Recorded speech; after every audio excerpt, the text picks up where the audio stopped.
আজকে আমি ক্লে দিয়ে বানাবো আমাদের সবার প্রিয় ভোলানাথকে।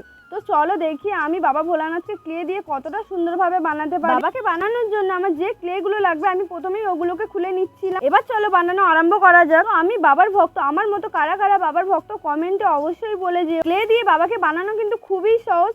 দেখতে থাকো তোমরা আমার ভিডিও, তোমরা কে কোথা থেকে দেখছো জানিও। আমার তো ক্লে আর্ট বানাতে বেশ ভালোই লাগছে।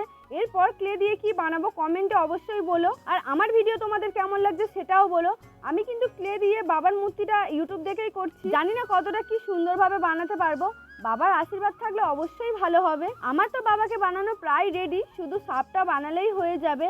এবার আমি তোমাদেরকে ফাইনাল লুকটা দেখাবো কেমন লাগছে বাবাকে। এবার তোমরাই বলো যে ক্লে দিয়ে বাবার মূর্তিটা বানানো কেমন হয়েছে, আর বাবাকে তৈরির পরে বাবাকে কেমন লাগছে সেটাও বলো। এবার দেখবো কারা কারা বাবার ভক্ত। যারা যারা বাবার ভক্ত তারা কিন্তু কমেন্টে একবার হর হর মহাদেব লিখে যেও। আজকের ভিডিওটা এই পর্যন্তই শেষ করলাম, আবার দেখা হবে নেক্সট ভিডিওতে। টাটা।